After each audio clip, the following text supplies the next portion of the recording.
this yourself. It's extremely dangerous.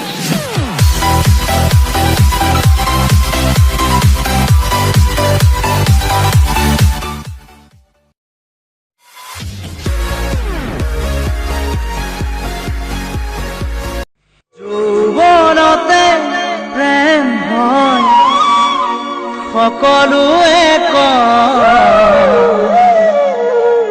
প্ৰেম প্ৰেম কৰি হিয়া মিঠৰুৱা হয়।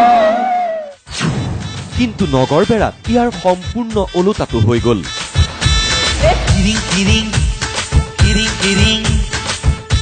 মানে প্ৰেয়সী হৈছে ৬০ বছৰীয়া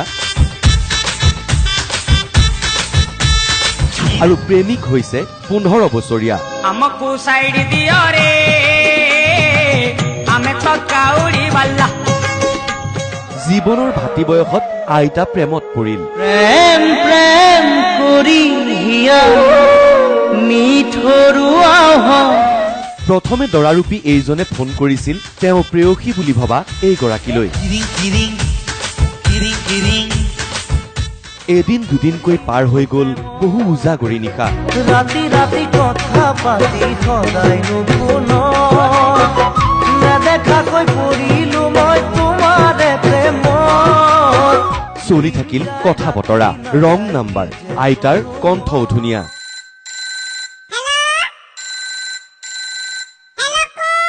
সেয়ে ফচি গ'ল বপুৰা। প্ৰেয়সীক নেদেখাকৈ প্ৰেম কৰাৰ মজা এয়া।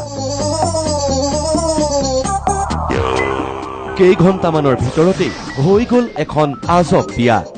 বান্ধি ৰাখি মাৰধৰ কৰি ৬০ বছৰীয়া অনুমান কৰিলোঁ ৬০ বছৰীয়া কন্যাজনৰ লগত জোৰজবস্তি যিহেতু ১৪-১৫ বছৰ ল'ৰা আপোনালোকে চাইছে তেওঁৰ যি বিয়া পাতি যিহেতু অবৈধভাৱে হৈছে। এতিয়া ল'ৰাৰ বয়স হৈছে ১৫ আৰু কন্যা হৈছে ৬০ বছৰ কন্যাজনীৰ বয়স। ৰাইজে বোলে কিবা লৈ আনা কোবাই বান্ধি থৈ আনা জোৰ জবস্তিত বিয়া পাতি দিছে। এৰা প্ৰেমেতো আৰু বয়সৰ বাধা নামানে। সেয়ে ৬০ বছৰীয়া মহিলাক ফোনতেই ফুল কুমলীয়া ছোৱালী বুলি ভাবি প্ৰেমৰ প্ৰস্তাৱ দি বপুৰা একেবাৰে ঘৰ পালেহি। কইনাৰ ঘৰত চাহ ভাত তেল দিয়া পিঠা খাই প্ৰেয়সীৰ মুখলৈ চাই দৰাই ভিৰাই মাৰিলে দৌৰ। কাৰণ এয়া কেনেকৈ সম্ভৱ? মোবাইলত চিনাকি মোৰ। কিমান দিন আগত চিনি? 1 মাস। ভাত খাইছো, তেল পিঠা খাইছো। ভাত খালা, তেল পিঠা, তাৰপিছত কইনা আনিবলগীয়া হ'ল।